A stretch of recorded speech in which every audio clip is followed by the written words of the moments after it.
Hello members. You are participating in SSTU Communication History as this is the first podcast we have made.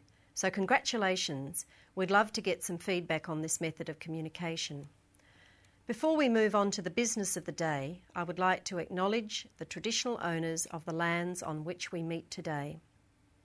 Thousands of teachers and administrators have responded to Executive's Directive 2 and have left their classrooms this morning.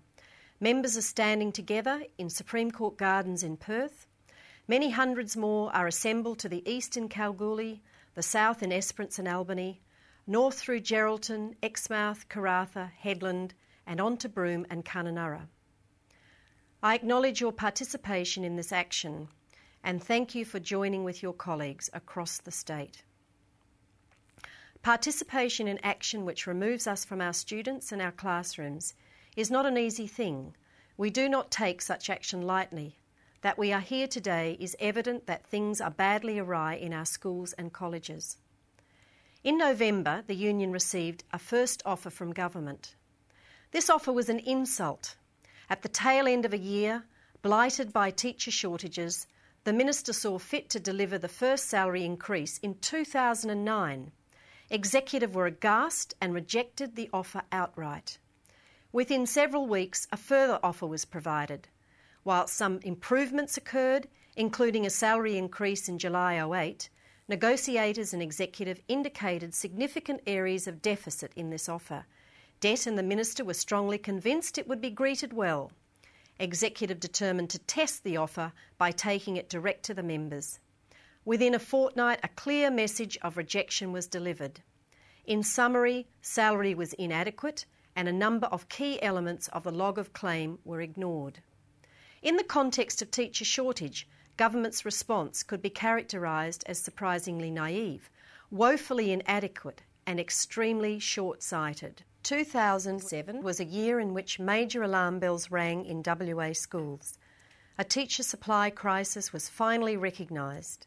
300 teachers could not be found for classes. 300 teachers translates to over 7,000 Year 1 to 3 students without a teacher, or nearly 10,000 Year 4 to 10 students without a teacher. It was truly shameful that we had come to this state in our schools.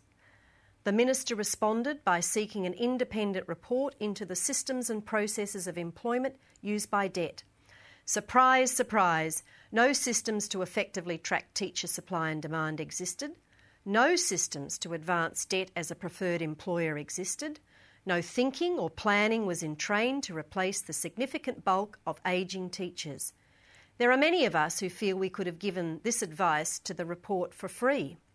The minister then formed the Toomey Task Force to investigate and report back specifically on teacher supply and demand. Some key themes identified in the public forums were the need to provide significant salary increases, genuine career path opportunities, address student behaviour issues and reduce workload, provide quality housing and real incentives to rural and remote service, put in place strategies to raise the status of the profession in the eyes of the community. We know that right now that significant teacher shortages exist. To disguise shortages, Det has emptied the district offices, cut the curriculum resource development programs, diverted teachers out of systemic programs such as Girl and Gurn, put at risk schools' abilities to offer targeted support programs. No, Minister, we know the problem still exists, and it will continue to grow unless serious and immediate attention is paid to providing decent salaries and decent conditions for our teachers, our administrators, our school psychs, our swimming teachers, our district office staff and our central office staff. Unless we can attract new teachers, retain those who may leave and extend the professional life of those close to retirement, the capacity of our system to sustain and maintain quality programs for students will be eroded. The Carpenter government and Minister McGowan have a vehicle before them to show the community that they are serious about teacher supply, that they are determined to ensure that students of today and the students of tomorrow have a curriculum guarantee, access to a rich and rewarding curriculum planned for, developed and delivered by qualified teachers. That vehicle is our 2008 EBA.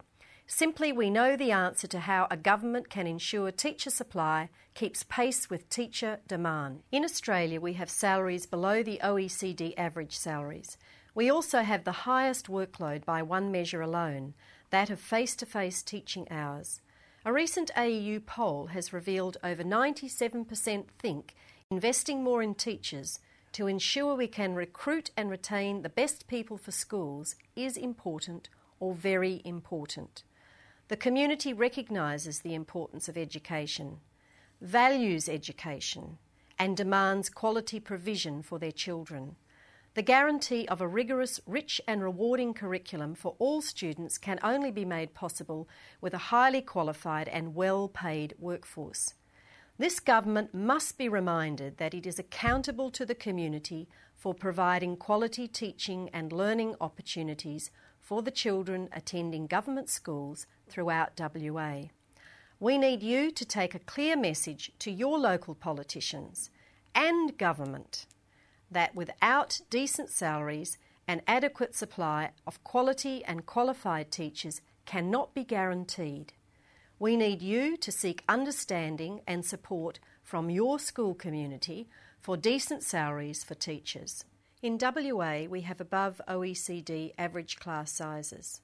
Class size impacts on the ability of a teacher to work one-to-one with any individual child in a day, establish good relationships with each student, communicate with individual parents, plan for, develop and deliver targeted learning programs. Common sense dictates that there is a workload connection to the size of one's class. Common sense dictates that the ability of a teacher to plan for and teach a more targeted program to all students is lessened as a class size increases.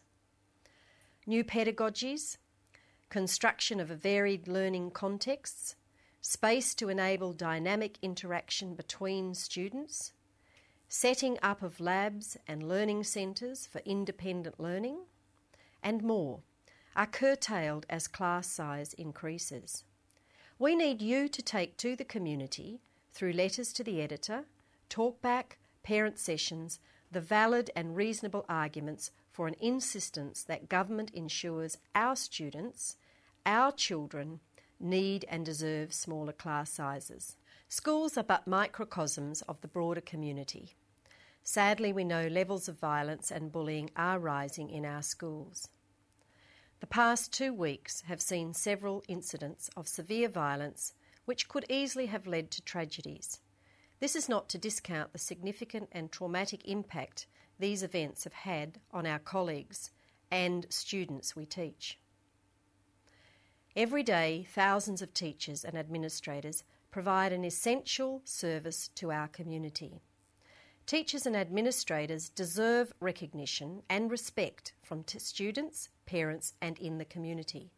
Teachers and administrators demand the right to work in safe and secure workplaces. In our EBA, we want to see a continued and increased commitment by government to improved student management. Expansion of the number of alternative educational settings for high-need students must be a priority. Access to effective professional development must be guaranteed. Schools require resources to be able to respond to and develop specific programs to assist students. Zero tolerance to bullying and violence must be part of every school's ethos. We need you to adopt this position. We need you to report appropriately all incidents of violence. Accuracy in this data will provide the Minister and Government with no let-off.